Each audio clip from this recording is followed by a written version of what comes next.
Welcome back to my channel, Happy Hookers. Today we're going to be taking a look at how to create this simple yet really effective two-tone crochet flower. If you're new here, my name's Chrissy. I'm a happy hooker based in the UK and I'm passionate about educating and empowering everyone to pick up a crochet hook. So grab some yarn, grab a cup of tea and let's get hooking.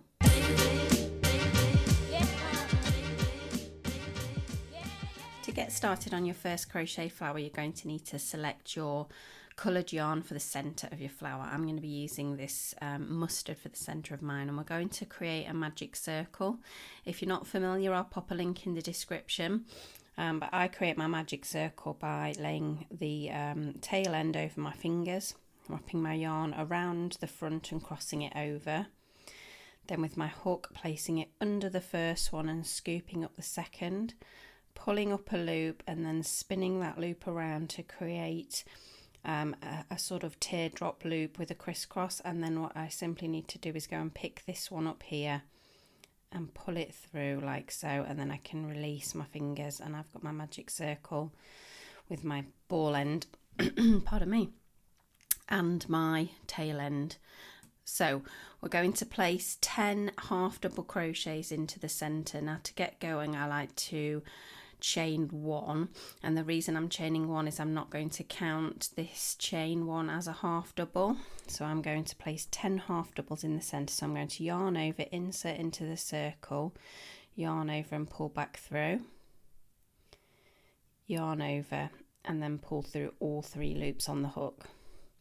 So that's yarning over, inserting into the circle, yarning over, pulling back through, yarning over and pulling through all 3 loops on the hook. So we yarn over, we go into the circle, we yarn over and pull back through, we yarn over and we pull through all 3 loops on a hook, and that essentially is the half double crochet. If you need a little bit more help on the half double crochet, I'll also place a link in the description to a bit more in-depth tutorial as to how to make the half double crochet. So all we need to do now is we need to get 10 of these into our circle. And so let's take a look. How many have we got? 1, 2, 3, 4, 5, 6, 7, 8. So we only need 2 more. And then what we're going to do is we're going to give yourself a bit of a loop so you don't lose that. Take this end, which is part of your magic circle, and then you're going to very slowly close this. Now what we need to do now is we need to locate where we're going to slip stitch. So if I bring this a little bit closer, the easiest method for me is simply to count backwards from here. So I would count 1, 2, 3, 4, 5, 6, 7, 8, 9, 10. So I know that this stitch here is where I'm going to slip stitch. This was simply my chain one, but I tend to find that if I leave my chain one in, it just creates a little bit extra bulk so that I don't end up with any gaps. So I've slip stitched straight into that 10th stitch, and I now have 10 stitches. 1, 2, 3, 4, 5, 6, 7, 8, 9, 10. Perfect. And often with a slip stitch, if you haven't pulled it tight, it could be quite deceptive and you could think that this is your first stitch, but as you can see, it isn't. This stitch here is where my slip stitch is going into. So the easiest thing to do is just to pull it over that way to the left, provided you're right-handed, otherwise you'll be pulling it the other way, knowing that this is going to be the first stitch of the next round. Anyway, we're actually going to change colour here. So we're going to take our second colour of yarn, and I'm going to use this cream for my second colour of yarn. So the easiest way to change colour is actually to create the finish of your last stitch in that colour. So what I'm actually going to do is I'm going to take out my slip stitch, and I'm going to take my new colour, and I'm going to repeat my slip stitch. But instead of using my yellow, I'm going to pop my white around, and I'm going to slip stitch through like so. And then what I like to do is we're actually going to be chaining 2 here anyway. So what I would do is I would chain my 2, and then I'm going to turn that over, and you see, so we've got various bits. So we've got the piece here that came out of our centre. We've got the piece here attached to our ball. What we can do is we can now snip this off and move that out of the way. So we've got two pieces of yellow here. This is the piece that formed the part of the last stitch, and can you see, if I, probably easier if I take that now, if I pull that, can you see what it's actually doing is it's pulling this stitch here a little bit tighter that I've attached my white to. There we go. And then what I'm going to do is I'm going to take my end of my white, and I'm also going to pull that a little bit tighter, and then I'm actually going to tie these two together. So this is the one that we cut, and this is the end of the part that we've just joined, and we're going to tie them together. Don't go too tight on the first one because you don't want to distort your stitches. What I would do is I would go a little bit tighter on the second one. Now what you can do if you like is you can then take one of the yellows and tie that to your original magic circle. It would just help with fastenings, and it depends if you're planning on washing these or attaching them to anything that you're going to wash. It's vital that you do weave your ends in. Some people like to pop a little bit of super glue in.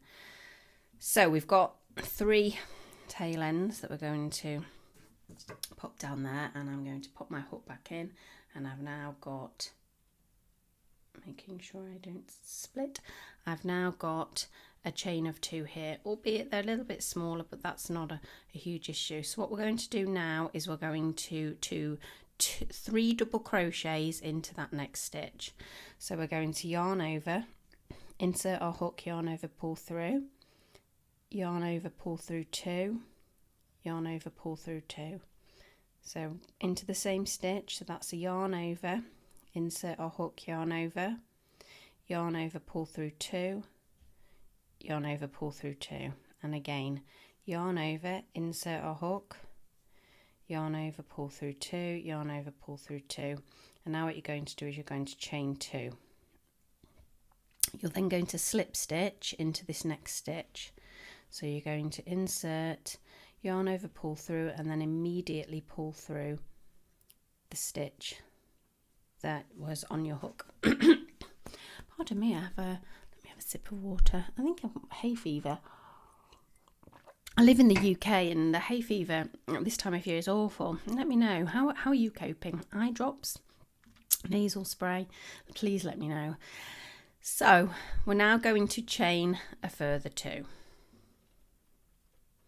And then what we're going to do is we're going to place 3 double crochets into that next stitch. So 1, 2, 3.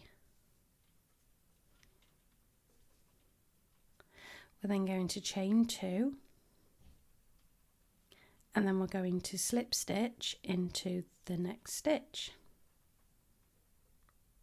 My slip stitches are always really tight, but I do like to make sure that they are quite small, so it's really snug. I'm just going to pull that a little bit up so I can make sure I've got all of my yarn. Perfect. So we're then going to chain another 2. We're then going to place 3 double crochets into that next stitch. So 1, 2, 3.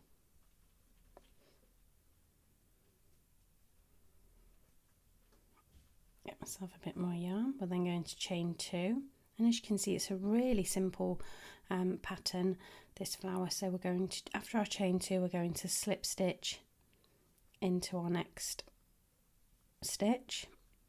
We're then going to chain another 2. We're then going to place 3 double crochets into that next stitch.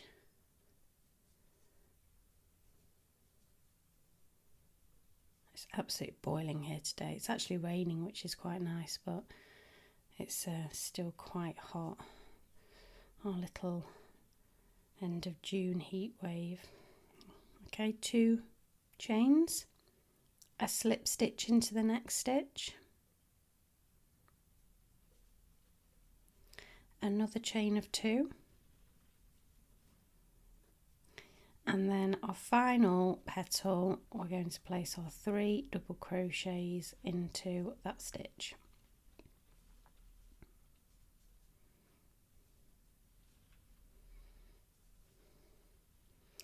Chain 2, and then all we need to do is simply join it here. Now you may find that because you've joined the yarn and you've tied it, you end up with quite a dense sort of stitch, and it's going to be really quite hard to work out where on earth you're going to put your petal end in.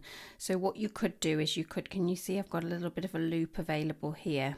All you could simply do is slip stitch into that, because you may struggle to get right to the base of where the original one is. Now I always like to chain one more before I cut my yarn and then pull through, and that chain one, that was a bit of a throw down with the scissors, and that chain one will actually help form an extra little knot rather than the last stitch being the knot. And then what I would do is I would take a darning needle, weave it down to the center, and then tie it to one of these ends. Now if you are attaching this to something, these ends form the perfect thing to either tie around or to stitch onto something. And what I really like about this flower, if I can just show you, because the light here is, there we go, the daylight, is you do actually have, still peeking through, these little yellow pieces in between each petal, and I actually think that makes a little bit more convincing flower than sometimes ones that are, you know, there's a completely closed circle of colour and then a new circle of colour. It helps them to kind of blend together. So there you have my two-tone simple crochet flower, and as I say, once you've got that tucked around the back and stitched in, you're not going to see. Really simple, really effective, would work well in a lovely number of different colours. So thank you ever so much for watching. Happy hooking. If you like this video, please give it a thumbs up, because it really helps my channel. I post Tuesdays, Fridays and Sundays, so please subscribe and hit that bell so you get notified of my next video. Happy hooking, and I'll see you soon. Bye.